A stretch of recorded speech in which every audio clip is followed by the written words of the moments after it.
Well, I'm Andy Russel and I'm an artist, and I've been painting for about 37 years now professionally. Well, I started my career as an artist after having a series of vivid dreams. Every time I had one, I felt like I was in heaven.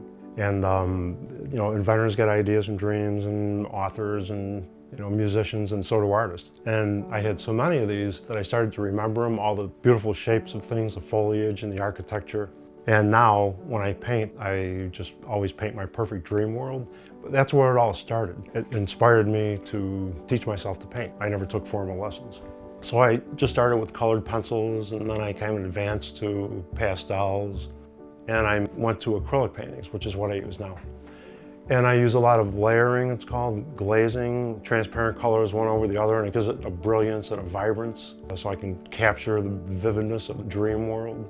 I call my art extended realism. It's an extension of reality. It represents perfect worlds of serenity. How I start my paintings, I look at something and I see it my own perfect dream world way, and I make a rough pencil sketch. Sometimes I don't even sketch. I've been painting these paintings for so many years. I probably produced over 2,000 works. It's just kind of automatic now. And I'll just have a general idea, sometimes a little sketch, and then I'll just start with an underpainting, rough, putting the colors here and there, and then from there I'll start layering and tightening it up and bringing it out. Sometimes I use up to 6 or 8 layers of transparent colors to give it the brilliance.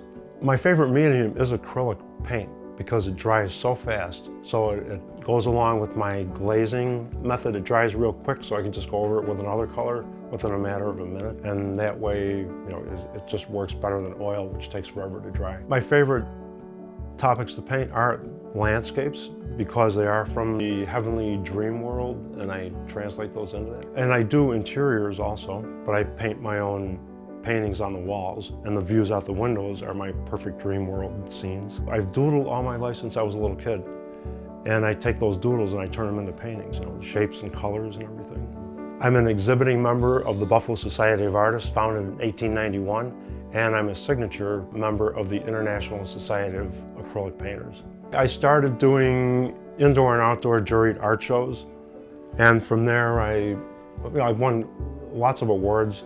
And then I started to do some gallery work. I've been in galleries in New York City, Palm Springs, Dallas. And now I'm starting to license my work. I license the images for things like puzzles, wall murals, cross-stitching, and it gets my artwork out there. What I've learned about life from painting is people. I have so much interaction with people. I do all these shows and I talk to hundreds of people, probably thousands a year, and I just learn about people and how unique everyone is, and how people are looking for serenity and beauty and peace. Now my connecting with people is my motivation to make art. It just gives me inspiration to create new pieces because they fall in love with it and it makes them so happy. And I've heard many stories of how sometimes people will say it's even healed them, or just brought some happiness to their life or peace. And that's my motivation.